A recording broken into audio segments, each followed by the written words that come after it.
Bagi yang belum absen, silakan absen dulu ya di e-learning-nya, jangan lupa.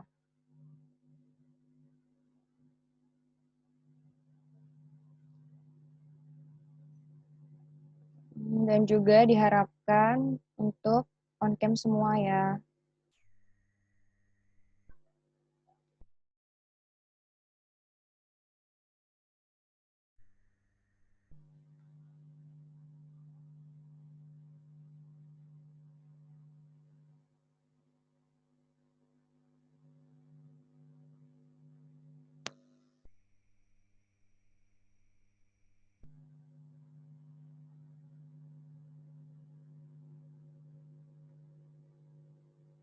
Untuk teman-temannya yang belum join, dikasih tahu ya, Dek.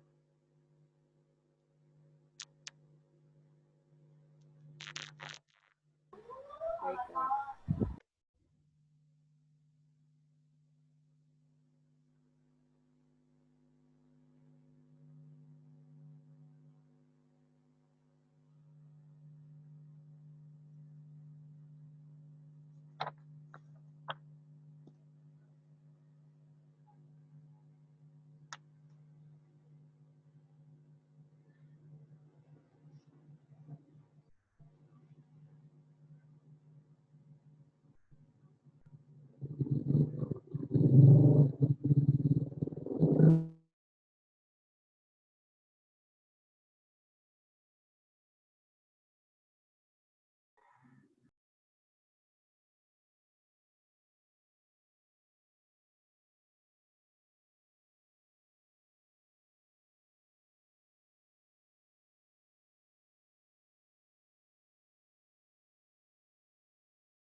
Kita tunggu 2 menit lagi ya untuk nunggu teman-temannya yang belum hadir, dan untuk yang lain silakan untuk on cam.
Diingatkan lagi untuk jangan lupa absen di e-learning-nya.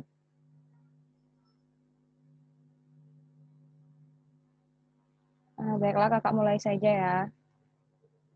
Assalamualaikum warahmatullahi wabarakatuh. Waalaikumsalam warahmatullahi wabarakatuh. Waalaikumsalam warahmatullahi wabarakatuh. Waalaikumsalam warahmatullahi wabarakatuh. Terima kasih untuk adik-adik sekalian yang udah menyempatkan diri untuk presentasi hari weekend-nya ya. Baiklah, langsung saja kita mulai. Untuk yang presentasi itu bakalan ada 3 kelompok kalau memang memungkinkan. Masing-masing kelompoknya bakalan berdurasi 20 menit lebih dan kurang. Kelompoknya kita random. Yang maju pertama yaitu sudah dipersiapkan semuanya ya kan? Yang maju pertama yaitu kelompok 2 sama timnya. Dipersilakan. Langsung nggak? Langsung. Boleh izin share screen kan? Ya. Itu yang musiknya tolong dimatiin dulu ya.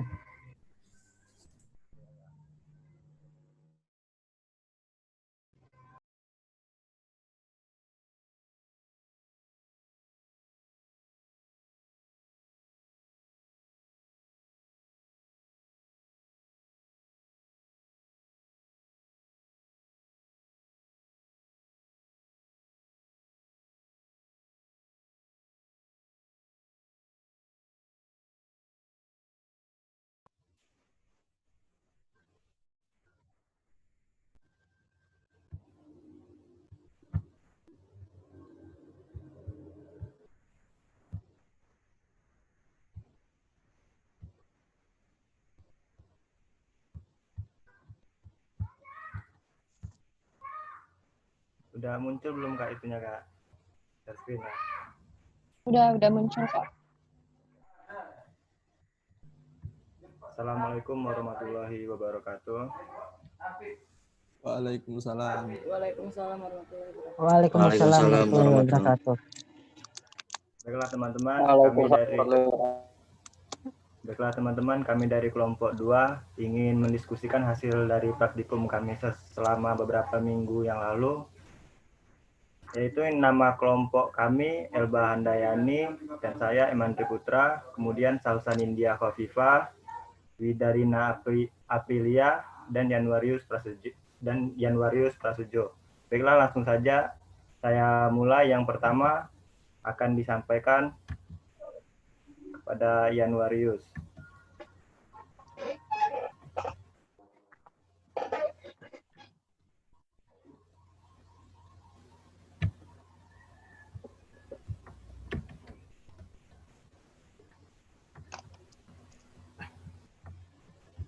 Baik, kepada Januarius saya persilakan.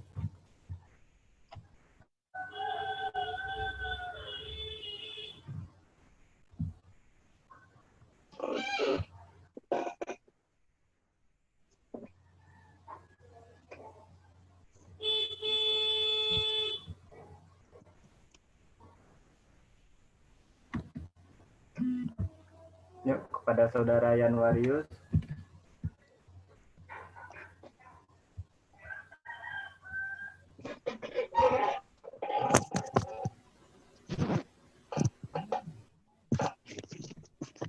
Pengemasan adalah teknik-teknik penerapan bahan yang sesuai sebagai kontainer suatu produk untuk melindungi dan mempertahankan kualitasnya selama pengapalan dan penyimpanan. Pengemasan sendiri memiliki tujuan, yaitu memudahkan penanganan, transportasi, dan penggunaan. Tujuan kedua yaitu sebagai preservasi dan proteksi. Tujuan ketiga sebagai identifikasi isi, dan tujuan keempat untuk fasilitas penggunaan.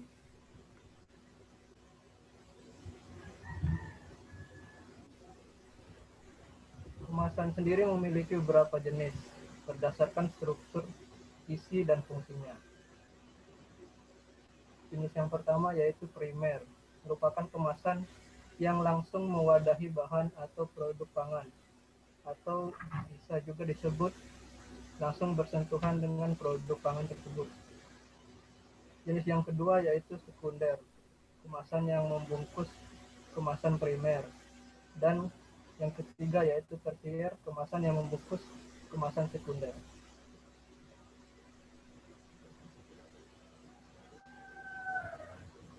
Jenis kemasan selanjutnya yaitu berdasarkan perkembangan zaman, terdiri dari kemasan tradisional, yaitu kemasan yang bahannya masih berasal dari bahan alami, dan yang kedua kemasan modern, yaitu kemasan yang lebih praktis dan menarik.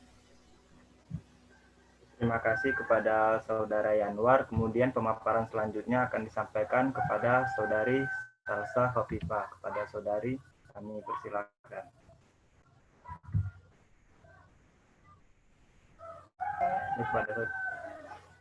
Baiklah, dari judul praktikum pengemasan kita yang kemarin itu ada 3 judul. Yang pertama, identifikasi jenis, klasifikasi, dan sifat kemasan produk pangan.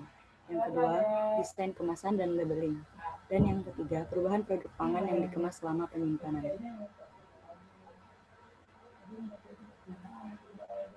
Judul praktikum yang pertama itu identifikasi jenis, klasifikasi, dan sifat. Bang. Sebelumnya, Bang. Yang pertama itu identifikasi jenis, klasifikasi, dan sifat kemasan produk pangan. Yang mana dari objek praktikum ini yaitu adalah kemasan anorganik konvensional, dan yang produk kami pakai yaitu adalah keripik singkong. Ini hasil dari praktikum kami, dari hasil pengukurannya dari kemasan keripik singkong. Kemasannya yang digunakan pada keripik singkong ini adalah kemasan plastik LDPE. Di sini bisa dilihat dari ukuran kemasan, berat jenis dari kemasan, beratnya, dan tebal dari plastik tersebut. Bahan utama dalam pengemasan keripik ini adalah plastik LDPE, yang mana kemasan ini mudah ditembus oleh cahaya, sehingga apabila si keripik singkong ini umur simpannya lama atau lama terkena dengan cahaya matahari, maka akan mempengaruhi dari mutu keripik singkong ini. Wujud dari kemasan ini juga fleksibel, dan kemasan ini non-edible, kerapatannya rendah, dan tidak dapat didaur ulang.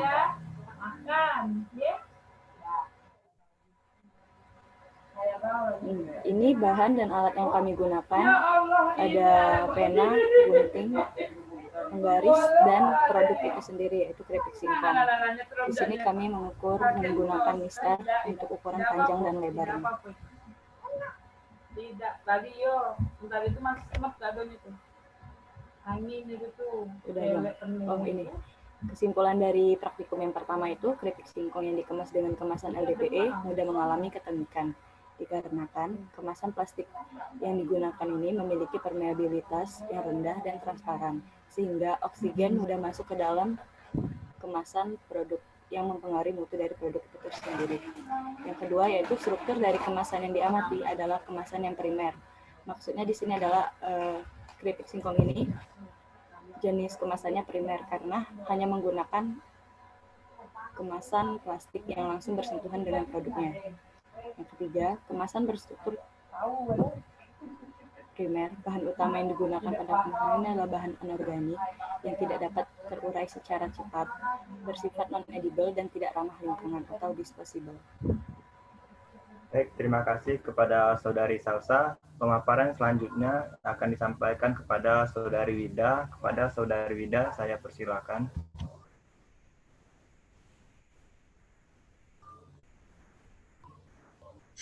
Baiklah, judul yang kedua itu desain kemasan dan labeling. Objek praktikum kemasan plastik dengan produk air mineral botol.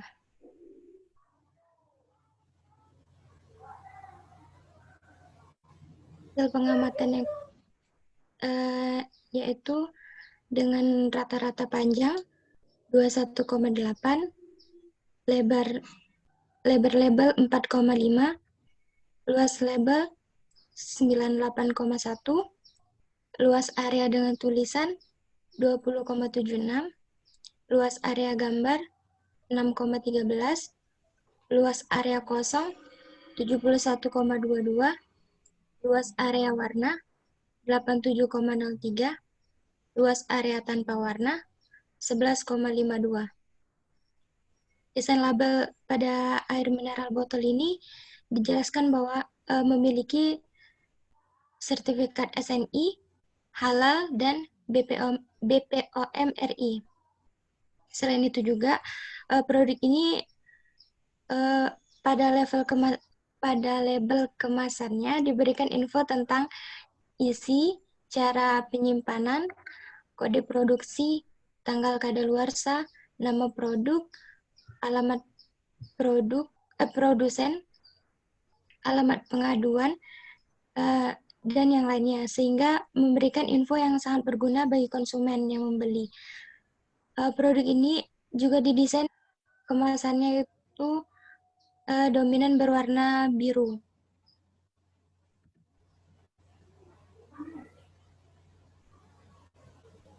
Berikut ini adalah contoh kemasan air mineral botol merek Aqua.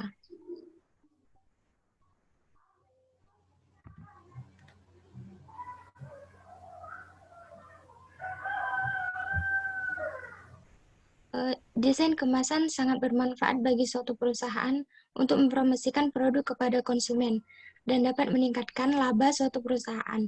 Karena dengan desain kemasan yang kreatif dapat meningkatkan daya beli bagi konsumen. Fungsi label kemasan yang menarik, selain untuk memikat daya tarik konsumen, kemasan juga mempengaruhi harga jual suatu produk.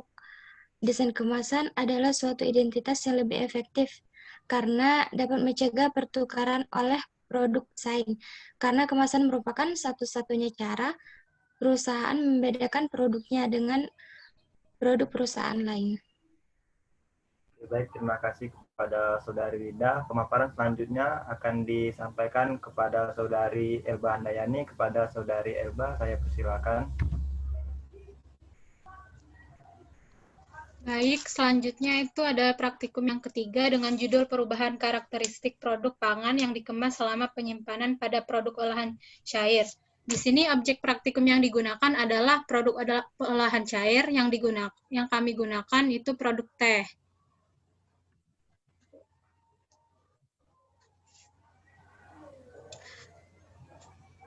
Di sini ada tabel hasil pengamatan dari hari ke-0 dan ke-2 bisa dilihat dengan parameter berat, tekstur, bau atau aroma, warna, dan ukuran.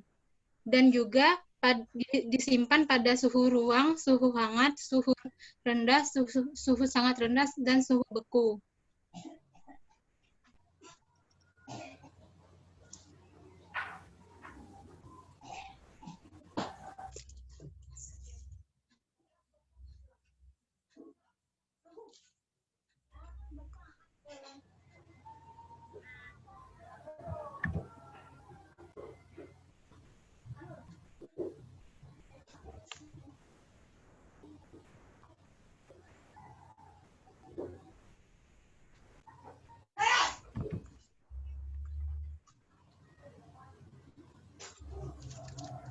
Selanjutnya ada hari ke-4 dan ke-6. Jadi pada teh ini pengamatan dilakukan pada 4 hari, yaitu hari ke-0, hari ke-2, hari ke-4, dan hari ke-6. Di sini bisa dilihat hasil pengamatan pada tabel tersebut. Parameter yang digunakan sama seperti hari ke-2 dan ke-0, dan juga suhu yang disimpan juga sama pada suhu ruang, hangat, rendah, sangat rendah, dan suhu beku.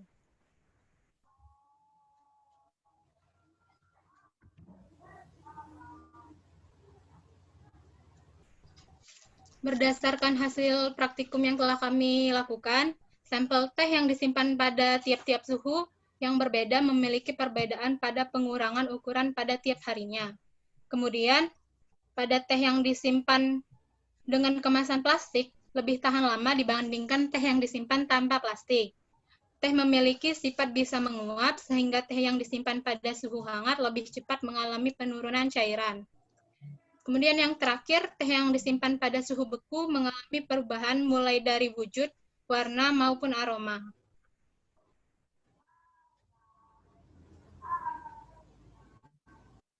Di sini bisa kita lihat gambar dari praktikum yang kami lakukan itu teh yang dibungkus dengan kemasan plastik dan juga teh yang tanpa dibungkus dengan kemasan.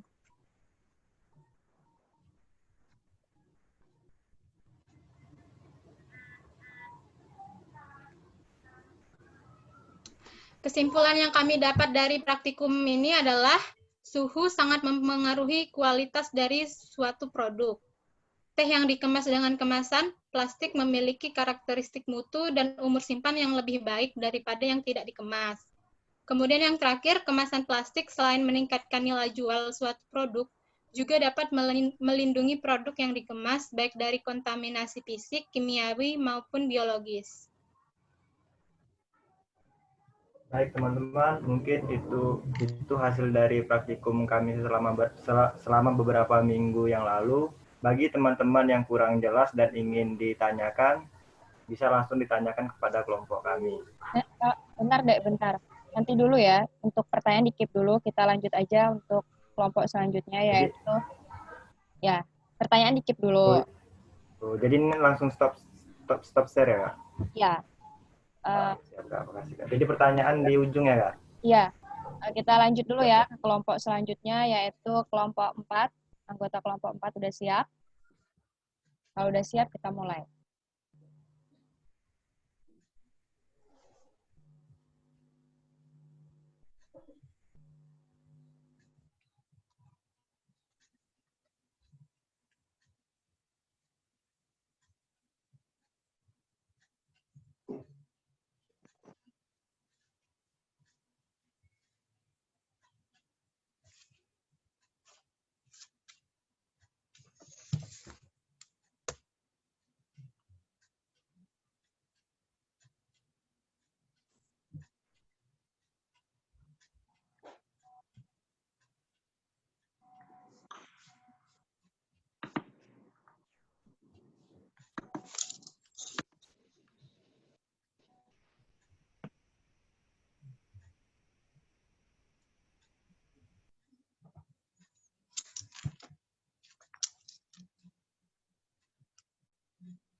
Wildannya keluar Kak dari Zoom.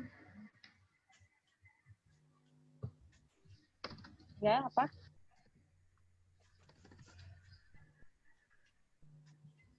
Yang share screen-nya kan ada di Wildan Kak materinya. Dia yang jadi moderator. Wildannya keluar dari Zoom Kak.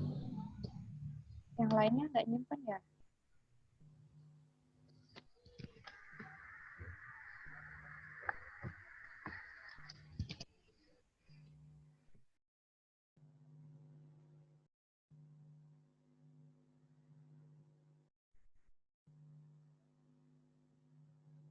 Coba ganti aja atau enggak, kalau emang Wildan yang nggak bisa masuk-masuk.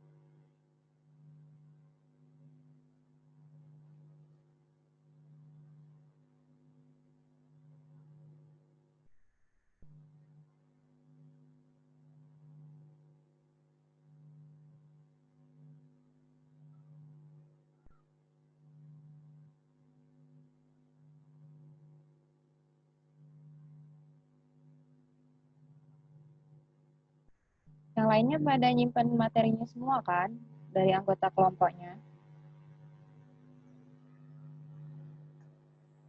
Nyimpen Kak, tapi pakai handphone ini Kak, itunya. Nge-zoom-nya.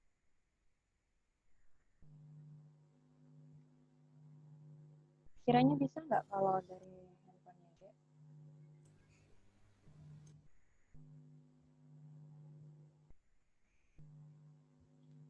Berarti kelompok 4 belum siap ya?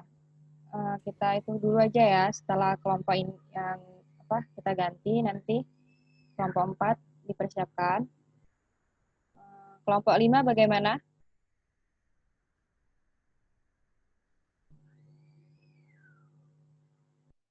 Kelompok 5. Kak, kelompok 4 sudah siap, Kak. Udah siap? Ya udah, mulailah kelompok 4.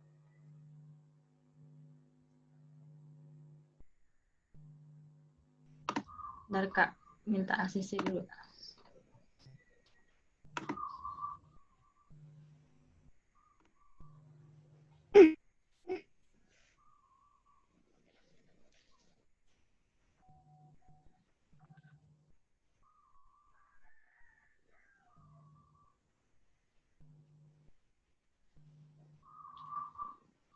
Udah kelihatan belum? Udah. Udah.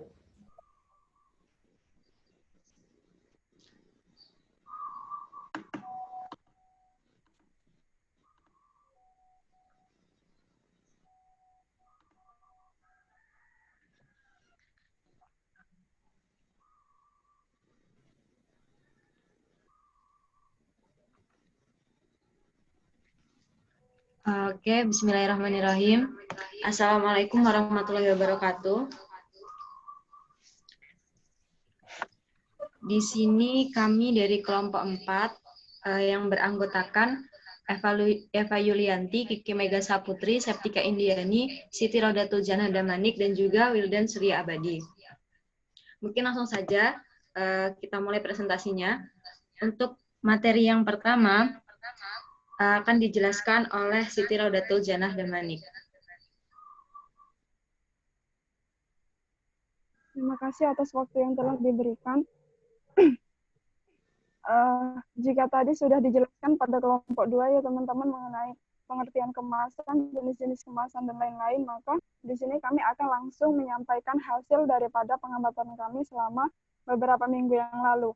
Nah, pada materi 1 kita membahas tentang identifikasi jenis klasifikasi dan sifat kemasan produk pangan, dan kelompok kami akan membahas mengenai kemasan modern dan contoh kemasan modern yang kami pakai pada praktikum kali ini yaitu kemasan Tetra Pak pada susu Milo coklat 180 ml.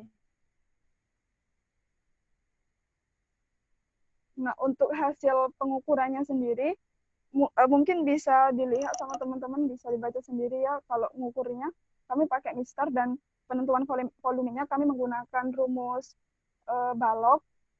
Untuk masa jenisnya kami menggunakan referensi di internet, dan beratnya pengukuran berat kami menggunakan timbangan. Lanjut, Sat.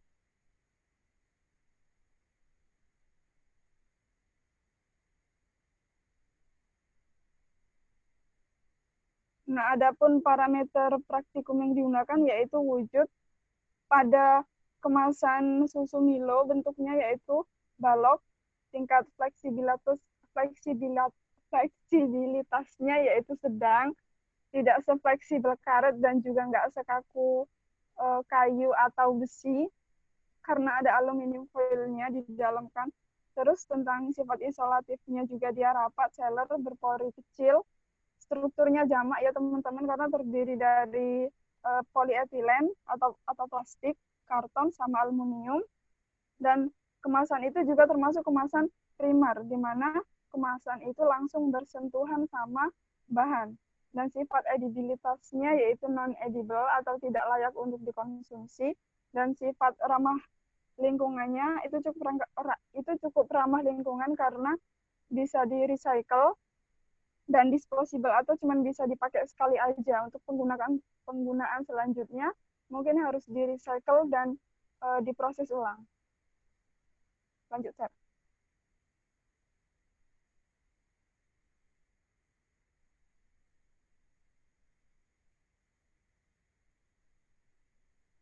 Nah, ini beberapa kesimpulan daripada praktikum kami. Yang pertama yaitu pengemasan sangat penting dilakukan khususnya untuk makanan dan minuman. Selain untuk menarik minat konsumen, juga bakalan menambah umur simpan suatu produk. Terus juga kemasan Tetra Pak itu mempunyai struktur yang merupakan gabungan dari beberapa keunggulan masing-masing. Jadi kalau tadi si Tetra Pak kita ketahui itu terdiri dari beberapa komponen, yakni aluminium, karton, sama plastik. Ternyata itu punya peran masing-masing di situ dalam penambahannya. Terus yang ketiga, kemasan Tetra Pak selain masuk di jenis kemasan primer juga termasuk kemasan modern dan juga kemasan aseptik. Kemasan Tetra Pak itu juga bisa cuman bisa sekali pakai dan dapat di-recycle. Selanjutnya saya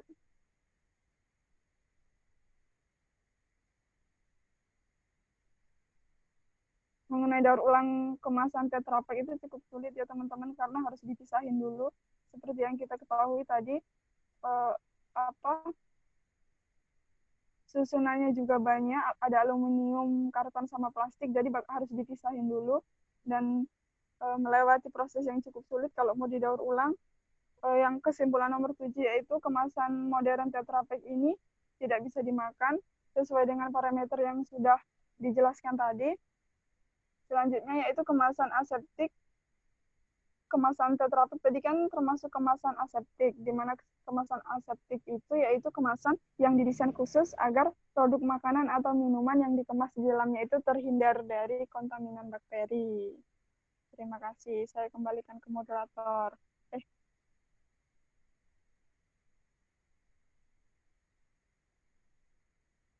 Terima kasih kepada Siti Rodatul Janah Damanik. Jadi di sini bisa dilihat juga, saya sedikit menambahkan, ini adalah bukti dari praktikum atau lampiran dari hasil pengamatan. Ada pada proses pengukuran, proses penimbangan, dan juga gambar alat dan bahan.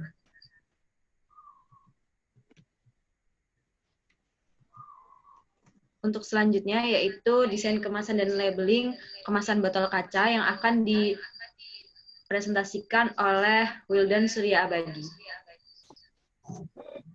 Pagi semua, di sini saya akan menjelaskan tentang praktikum kedua, yaitu desain kemasan dan labeling kemasan botol kaca, yaitu produknya itu UCW 1000. Selanjutnya,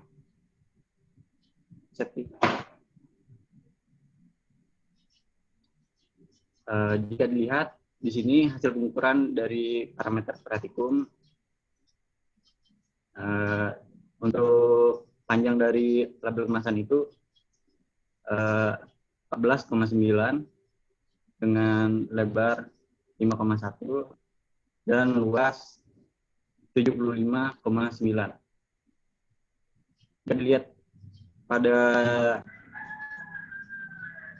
parameter ini, dari perhitungan itu berbeda-beda, disimpulkan dari rata-ratanya itu 14,54 pada panjang lebar 20,6 dan luas total 71,7. Dengan luas area dengan tulisan 47,384, luas area dengan gambar 10,1288, luas area kosong 79,4776, dengan luas area dengan warna 71,474. Next. Hasil pengamatan parameter praktikum pada UC 1000 ini, jumlah jenis warnanya itu ada 5 jenis. Di antaranya itu warna orange atau jingga, warna merah, warna putih, warna hijau, dan warna hitam. Warna dominan yang digunakan dalam desain kemasan UC 1000 ini yaitu warna jingga atau warna oranye.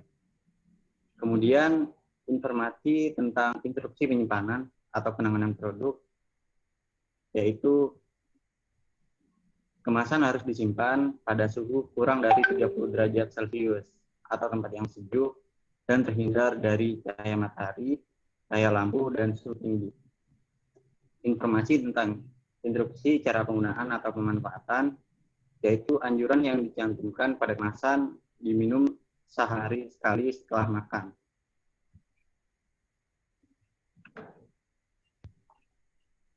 Selanjutnya, informasi tentang kode produksi. Pada kemasan UC 1000 ini, kode produksi dicantumkan pada tutup botol kemasan. Kemudian informasi tentang tanggal kadaluarsa dicantumkan pada tutup botol kemasan. Kemudian juga ada informasi tentang isi, komposisi, atau jumlah material. Yaitu komposisi yang dicantumkan pada kemasan ini yaitu gula, fruktosa, sari buah kurang dari 10% yang berasal dari jus buah orange segar dengan tulisan di bold, vitamin C dengan tulisan di bold berwarna merah, vitamin E dari kedelai, niacin, orange flavor, pengatur keasaman, beta-karoten, dan air sampai dengan 140 ml. Informasi tentang sertifikasi atau jaminan mutu atau sejenisnya.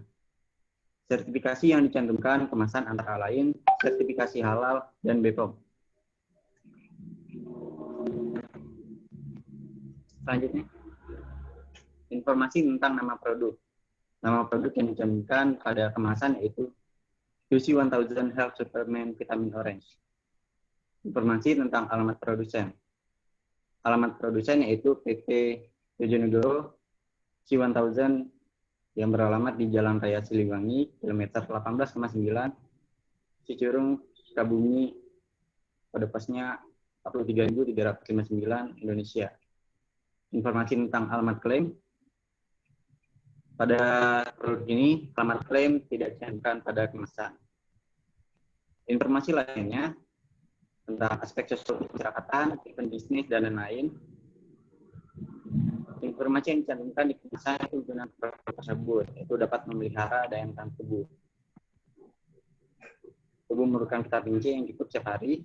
UC 1000 digunakan untuk membantu memenuhi kebutuhan vitamin C, misalkan pada penyembuhan saat masa sariawan, isi berdarah, perawatan operasi, flu, demam, serta memelihara kesehatan kulit.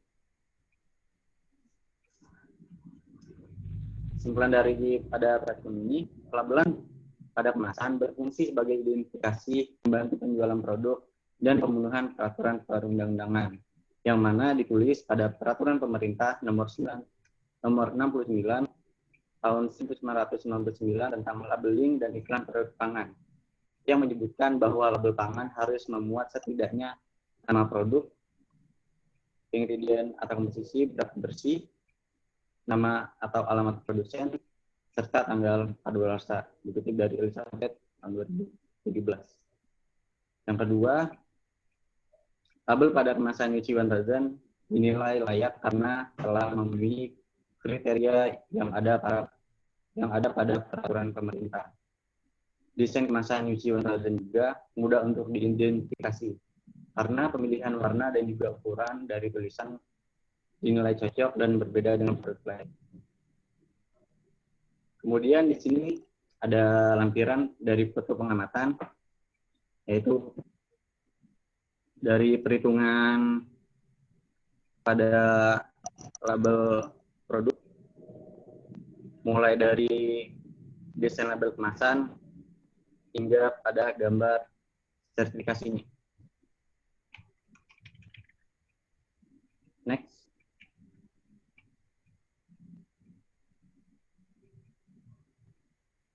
Sekian, terima kasih untuk penjelasan dari praktikum kedua.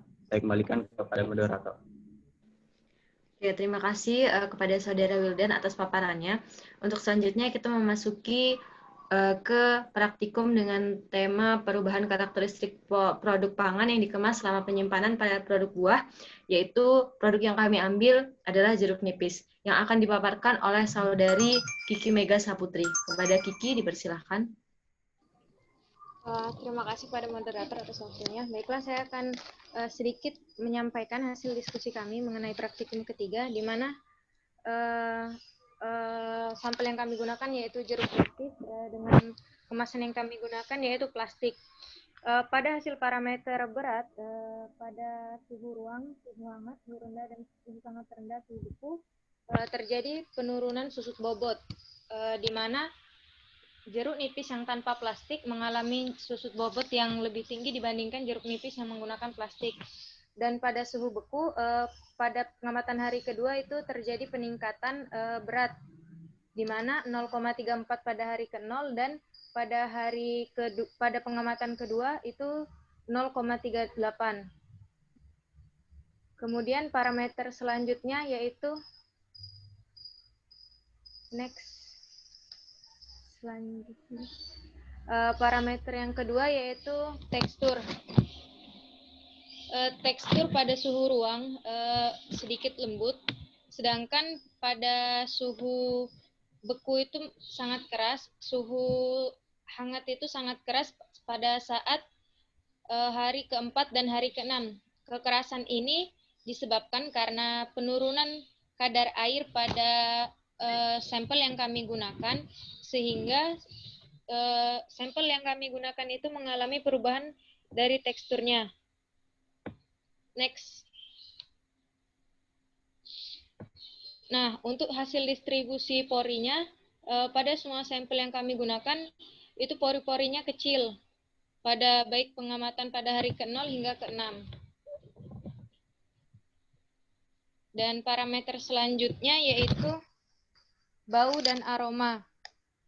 Untuk suhu ruang hingga hari ke-6 masih menyisakan bau aroma jeruk nipis meskipun aroma tersebut sudah memudar. Sedangkan pada suhu hangat untuk perlakuan non plastik itu baunya sudah seperti bau gosong, sedangkan pada jeruk nipis yang dikemas menggunakan perlakuan plastik itu sedikit mengalami perubahan bau. Untuk yang suhu rendah pada perlakuan plastik dan non-plastik, pengamatan hari ke-6 itu bau jeruk sudah memudar. Sedangkan pada suhu sangat rendah dan suhu beku, bau si jeruk nipis tetap dipertahankan.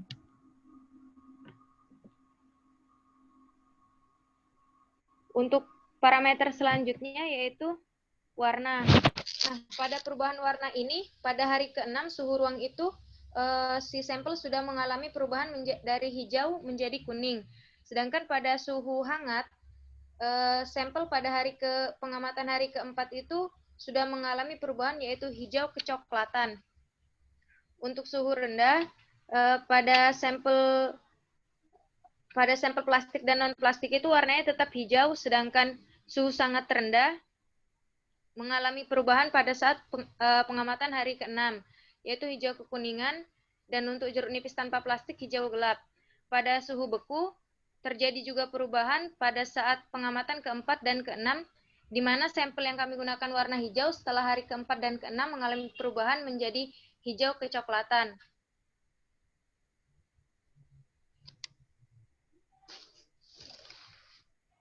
Parameter selanjutnya yaitu keriput. Nah, pada hasil yang kami dapatkan, suhu ruang tanpa plastik itu sudah keriput dari pengamatan hari ke-4. Sedangkan suhu hangat itu pada pengamatan hari ke-2 sudah keriput, namun saat pengamatan hari ke-4, si sampel jeruk nipis tanpa plastik ini,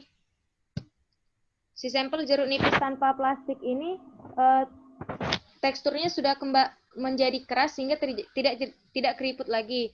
Nah, untuk suhu rendah sedikit layu atau keriput pada hari ke-4 dan ke-6. Sedangkan untuk suhu rendah dan suhu sangat rendah dan suhu beku tidak terjadi keriput.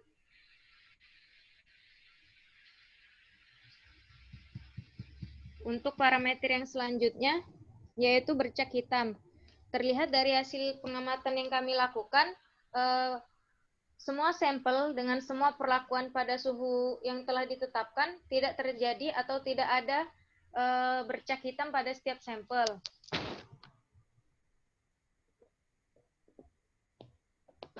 Berdasarkan dari hasil pengamatan yang kami amati, kami dapat menyimpulkan bahwa suhu rendah dapat memperlambat proses kerusakan pada sampel. Yang kedua, penyimpanan yang dilakukan pada suhu hangat atau suhu ruang dapat mempercepat proses kerusakan pada buah, yaitu ditandai dengan perubahan susut bobot. Sedangkan penyimpanan menggunakan kemasan plastik lebih efektif daripada tanpa kemasan. Hal ini dikarenakan dapat menjaga kesegaran buah. Selanjutnya,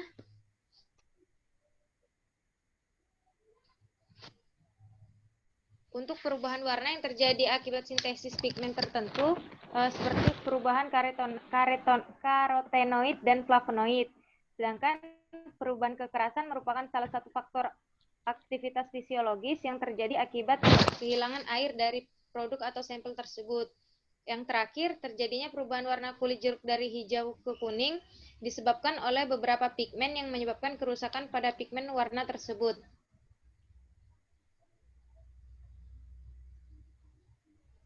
Berdasarkan dari hasil yang kami dapatkan, hasil pengamatan yang paling baik, jeruk nipis pada suhu sangat dingin yang masih segar dibandingkan perlakuan lainnya. Hal ini ditandai sedikitnya perubahan dari parameter untuk sampel jeruk nipis yang disimpan pada suhu sangat dingin.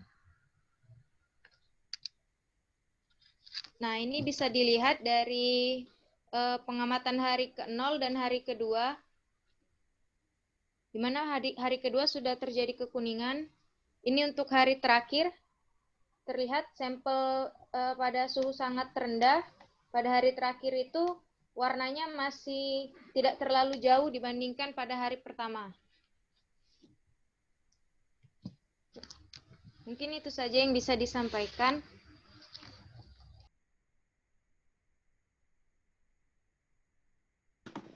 Baik, terima kasih kepada Saudari Kiki Mega Saputri atas paparannya. Mungkin cukup itu paparan dari kelompok 4. Untuk pertanyaan, insya Allah akan ada sesi berikutnya. Saya selaku moderator mohon maaf apabila ada salah kata. Mewakili teman-teman, wassalamualaikum warahmatullahi wabarakatuh. Eva nggak presentasi ya? Saudari Eva Yulianti.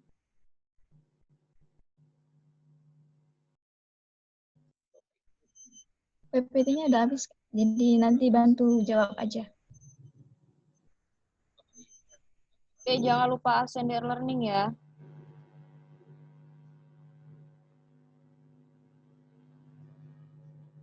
Baik, Kak. Kita lanjut.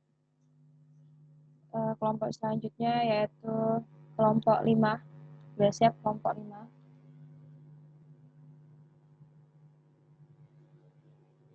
Untuk kelompok 5 dipersiapkan.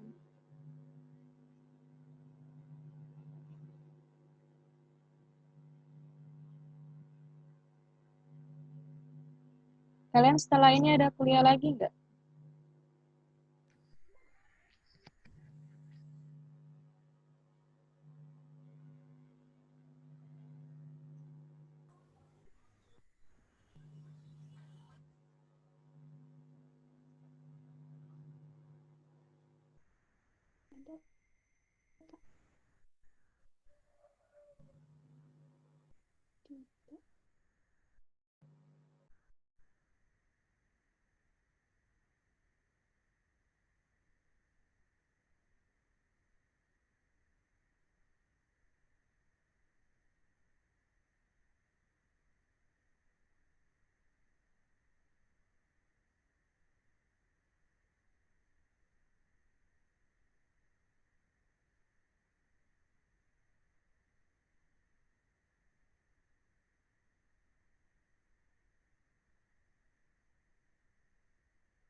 Assalamualaikum warahmatullahi wabarakatuh. Waalaikumsalam. Waalaikumsalam. Kami dari kelompok 5 akan menyampaikan hasil dari praktikum kami. Oke, kameranya diaktifin dong. Aktif Kak, tapi yang pakai HP. Soalnya yang satu lagi dari laptop buat share screen.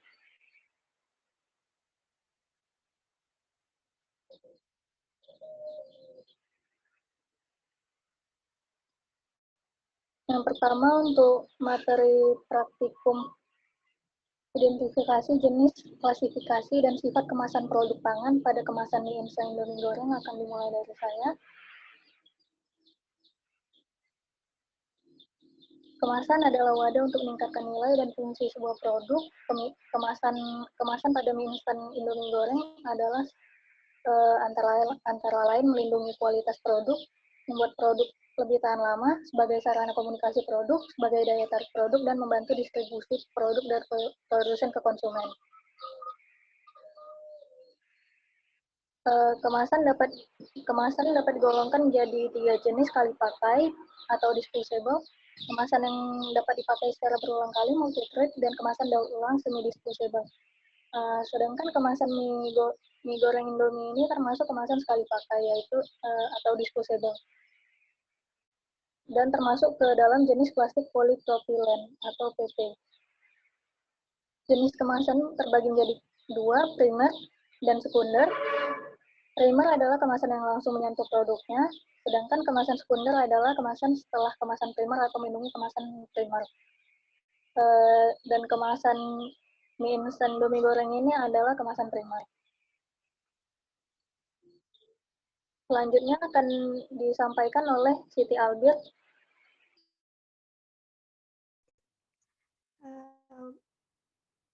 Didapat hasil pengamatan, kami langsung mengambil rata panjang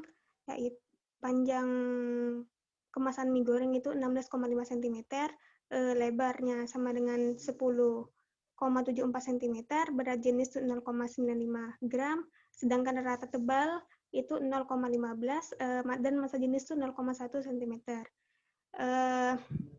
Untuk wujud atau bentuknya itu bentuknya persegi panjang, balok, persegi, dan kotak, memiliki sifat fleksibel, sifat isolatif itu berupa rapat, edibilitas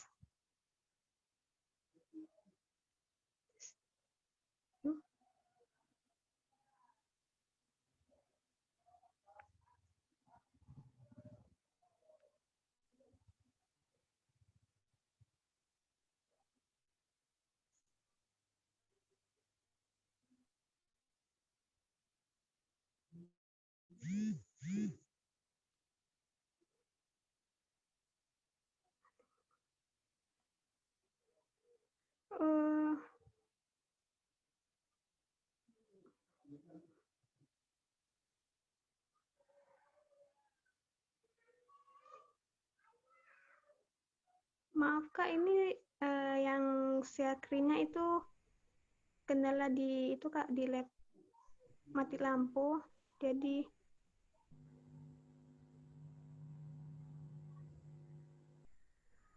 yang lainnya nggak nyimpen ya? ada Kak, tapi pakai HP juga Kak. Kenapa nggak pakai laptop? Kalau yang Siti tidak bisa Kak, buka Zoom-nya tidak bisa didukung, maksudnya. Ada tulisannya. Yang lainnya? Anggota yang lainnya? Kalau dari saya Kak, laptop saya lagi dipakai oleh Ibu.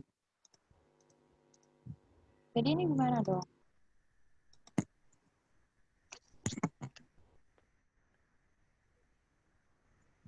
Pelajaran juga ya untuk yang lainnya, nggak cuma satu orang yang menyimpan PPT-nya, tapi semuanya.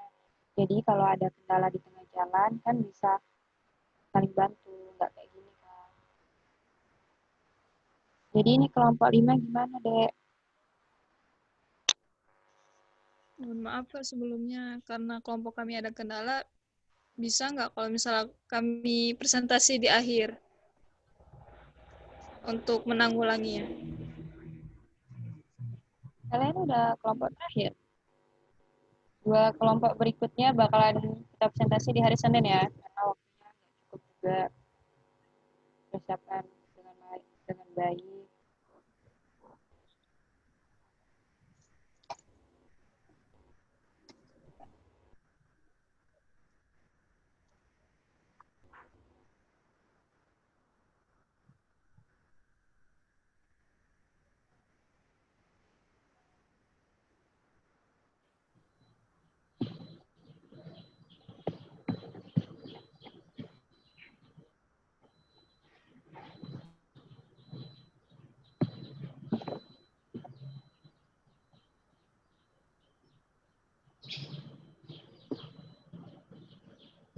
selanjutnya akan disampaikan oleh Siti Albir.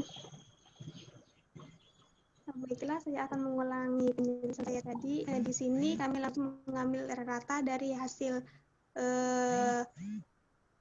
laporan kami. Rata dari itu meliputi panjang itu 16,5 cm, lebar itu 10,74 cm, berat jenis itu 0,92 gram, rata tebal itu 0,15, massa jenis itu 0,1 cm.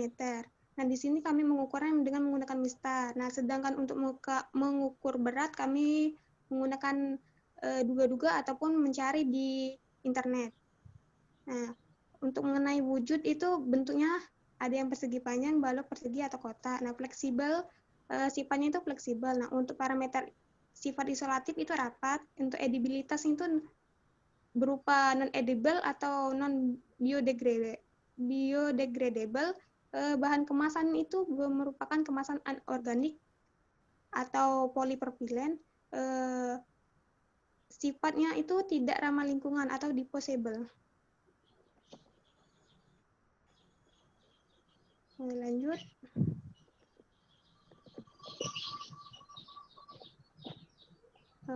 Jadi kesimpulan dari praktikum pertama kami itu yang pertama itu kemasan mie instan itu adalah kemasan primer. Yang kedua itu persilihan pengukuran mie instan itu dikarenakan perbedaan alat yang digunakan, alat ukur mistar. Tiga, yang itu kemasan dapat mempengaruhi ketertarikan konsumen. Yang keempat itu kemasan berfungsi untuk mempertahankan kualitas dan daya simpan si produk. Yang kelima itu kemasan mie instan itu berbahan utama jenis plastik polipropilen. Selanjutnya materi praktikum 2 akan disampaikan oleh Deiska Sentriliziana.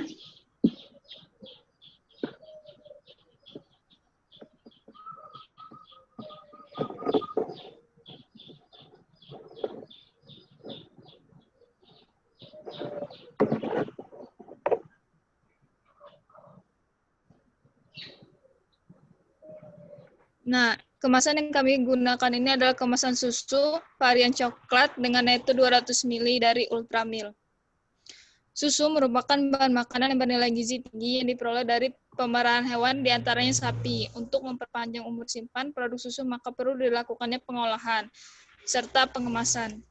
Nah, kemasan yang dipakai untuk mengemas Ultramil ini adalah kemasan Tetra Pak.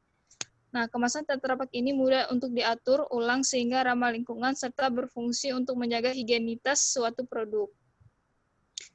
Desain kemasan itu berfungsi untuk menambahkan daya tarik konsumen untuk membeli, sedangkan labeling itu hampir sama kayak desain kemasan, yaitu berfungsi untuk menambahkan daya tarik konsumen untuk membeli serta memberikan informasi kepada konsumen yang akan membeli produk tersebut.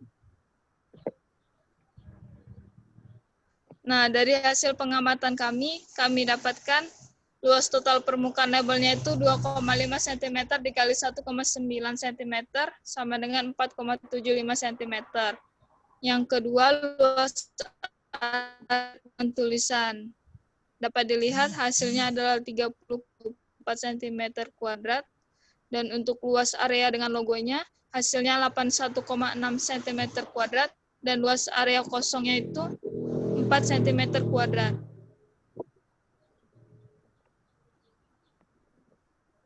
Bisa di next, Saudara Vidya.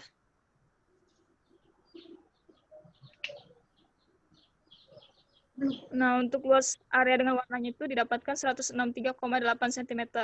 Sedangkan luas area tanpa warnanya itu karena tidak ada bagian transparan sehingga luas areanya itu 0. Untuk jumlah jenis warnanya itu dapat kita lihat di ketika kita membongkar kemasannya itu akan terdapat kotak-kotak warna, yaitu ada 9 warna, yaitu kuning krem, hijau tua, biru muda, coklat, kuning, merah, putih, dan hitam. Sedangkan untuk warna dominannya itu adalah warna kuning krem. Untuk informasi tentang instruksi penyimpanan atau penanganan produk tuh ada dua yang kami dapatkan. Yang pertama, isinya terjamin selama kemasan tidak bocor dan kembung. Yang kedua, kemasan harus diratakan terlebih dahulu sebelum dibuang.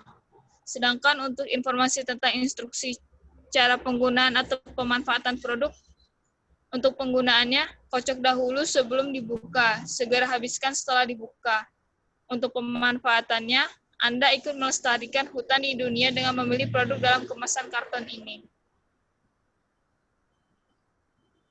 Nah, untuk informasi tentang kode produknya dapat dilihat di bagian atas susu, kemasan susu, yaitu ada 7 Juni 2021 11B 2241, di mana dia diproduksi pada jam 22.41. Untuk informasi tentang tanggal kadaluarsanya itu 7 Juni 2021. Nah, untuk informasi tentang isi atau komposisi atau jumlah material, ada 3 bagian. Isinya itu yaitu 200 mili. Nah, 6,76 FL.oz ini adalah kayak ketebalan kemasannya itu. Komposisi utamanya itu ada susu sapi segar, sukrosa, susu skim, dapat dilihat di sini. Material kemasannya itu Tetra Pak Mixboard FSC C014047.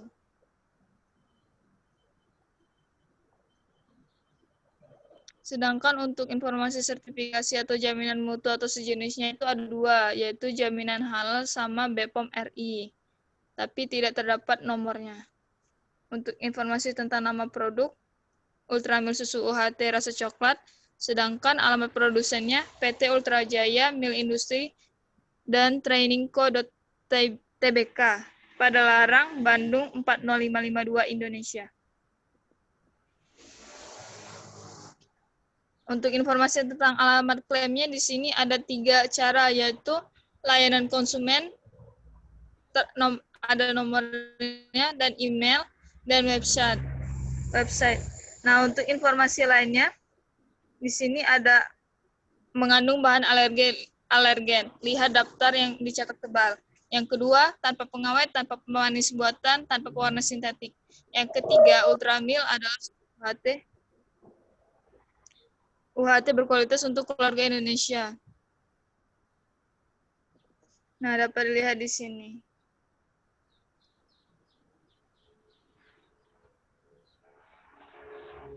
Jadi untuk kesimpulannya, kemasan susu itu termasuk kemasan aseptik yang didesain khusus agar produk yang dikemas di dalamnya itu terhindar dari kontaminan seperti bakteri dan maupun kerusakan fisik mekanis kimia lain.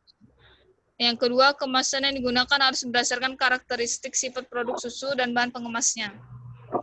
Yang ketiga, kemasan susu menggunakan kemasan Tetra Pak yang terdiri dari polietilen 15%, karton 80%, dan aluminium 5%. Untuk yang keempat, perbedaan jenis kemasan dapat mempengaruhi umur simpan suatu produk, karena kemasan yang digunakan bila sesuai dengan karakteristik produk dapat membuat produk lebih tahan lama jika disimpan. Untuk yang terakhir, kemasan Tetra Pak ini mudah didaur ulang sehingga ramah lingkungan. Nah, ini untuk lampiran gambarnya. Bisa dilihat. Saya kembalikan ke moderator. Berikutnya, untuk materi praktikum 3 akan disampaikan oleh Mario Andino Putra. Oke, baiklah. Selanjutnya materi praktikum ketiga, yaitu perubahan karakteristik produk pangan yang dikemas selama penyimpanan pada produk pangan Wafer Tenggo Varian Vanilla. Next. Wafer. Wafer merupakan produk makanan ringan yang sangat digemari masyarakat. Hal ini dikarenakan wafer terdiri dari berbagai jenis seperti wafer stick, wafer cone, wafer krim, serta dengan berbagai macam varian rasa. Wafer adalah jenis biskuit yang dibuat dari adonan cair, berpori-pori kasar, relatif renyah, dan jika dipotong penampangnya potongannya berongga. Wafer memiliki umur simpan yang panjang karena kadar airnya yang relatif rendah, yaitu 5%. Next. Selanjutnya, penyimpanan makanan. Penyimpanan makanan merupakan aktivitas pengawetan makanan secara fisik untuk melindungi dari lingkungan dan bahaya dari luar. dalam tanda kurung seperti hewan dan serangga. Serta persiapan untuk dikonsumsi di waktu tertentu dalam tanda kurung termasuk untuk kondisi darurat.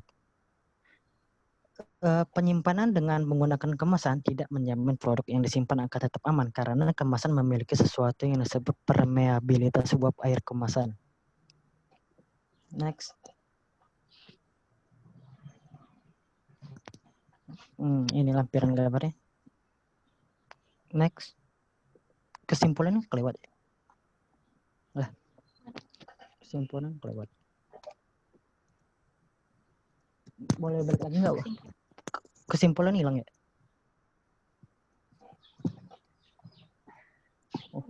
Untuk kesimpulan saya baca sendiri ya.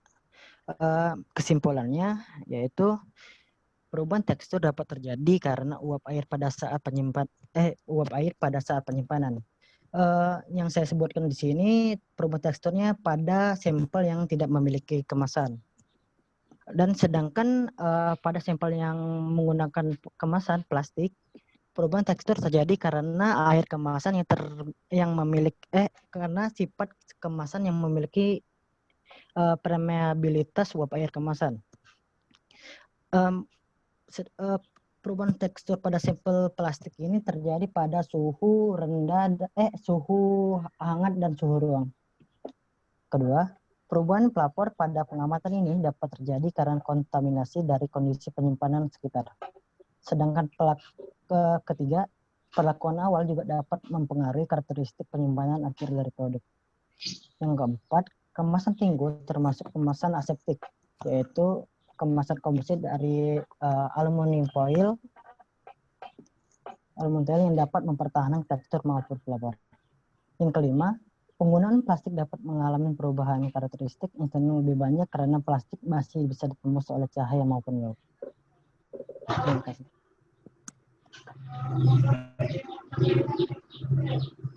Sekian dari kelompok kami.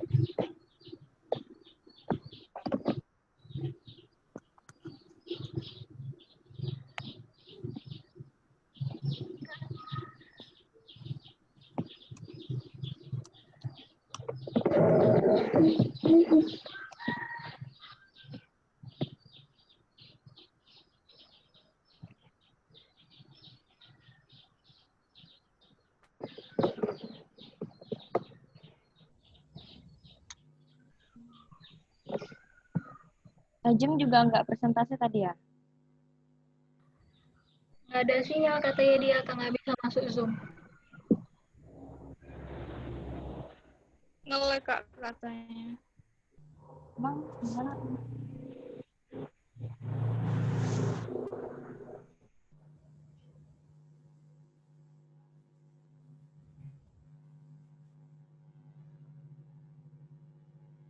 Nah, jadi kan semuanya udah selesai, yang belum maju yaitu kelompok 1 dan 3. Nah, untuk kelompok 1 dan 3 karena kan waktunya nggak memungkinkan untuk kita teruskan. Jadi kemungkinan kelompok 1 dan 3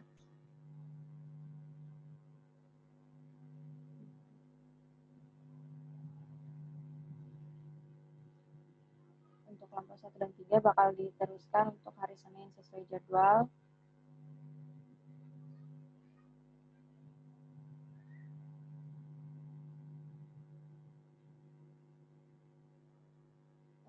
Kemudian untuk tanya jawabnya, kan kalau kita terusin kan nggak mungkin kan untuk kalian untuk menanyakan kepada teman-teman kalian. Kayaknya kita pending dulu tanya jawabnya, dan tanya jawabnya akan dilakukan di Word, dan masing-masing setiap orang bakalan nanya sama teman-temannya biar lebih adil aja ya kan, semuanya nanya. Pertanyaannya harus yang berbobot, dan juga yang menjawab juga harus berbobot berdasarkan jurnal. Kemudian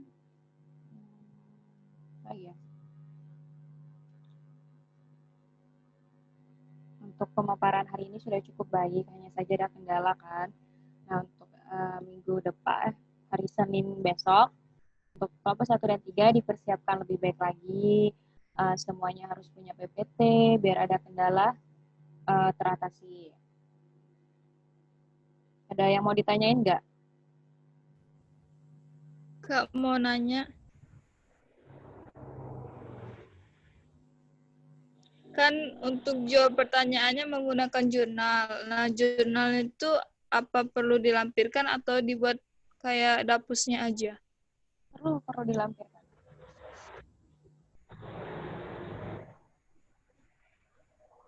Nanti PPT ini kan kalian share lah ya ke teman-teman kalian biar mereka semuanya bisa nanya. Nanti kalian buat pertanyaan yang untuk nanya dan jawab, bakalan kalian jawab sesuai dengan jurnal atau juga artikel yang memang mendukung. Yang nanya juga yang benar ya, yang bagus, jangan asal-asalan. Ada lagi yang mau ditanyain? Baik, Kak. Terima kasih.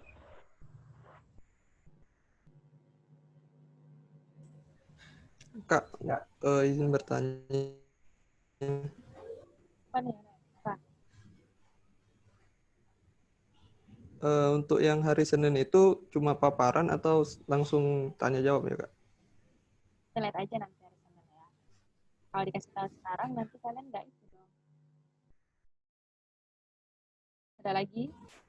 Nah, ini pertanyaannya langsung habis dari Zoom nih langsung di itu ya, Kak? Langsung dibuat, Kak? Atau kayak mana, Kak? Boleh kalau habis langsung dari Zoom ini kalian buat biar nggak lupa kan apa yang mau ditanyain tadi, apa yang udah presentasiin sama temennya, boleh kalian buat. Kelompok 1 dan berapa tadi yang belum? Kelompok 1 dan 3 juga kalau mau nanya nggak apa-apa, boleh juga.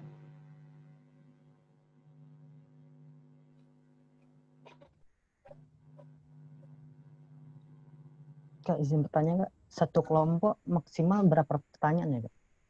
Semuanya. Semuanya bebas ya? Enggak, ini aja atau enggak biar adil.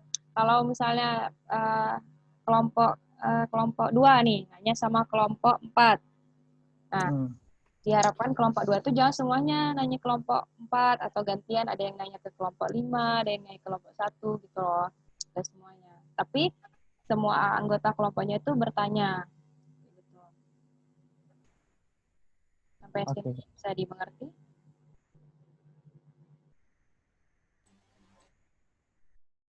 Bisa. Ada lagi yang mau ditanyain?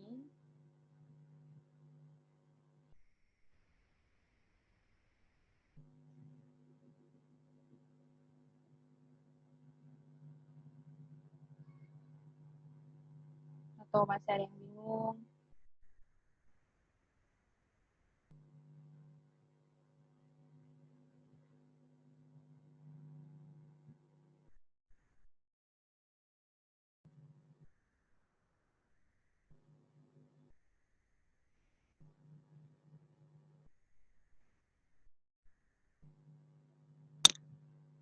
Kalau memang tidak ada, kita cukupkan sampai di sini dulu untuk presentasi hari ini. Lebih dan kurangnya kami minta maaf kalau ada salah. Yang kakak akhiri, wassalamualaikum warahmatullahi wabarakatuh. Waalaikumsalam warahmatullahi Waalaikumsalam wabarakatuh. Waalaikumsalam warahmatullahi wabarakatuh. Boleh lah, Kak, boleh. Terima kasih, Kak. Terima kasih, Kak.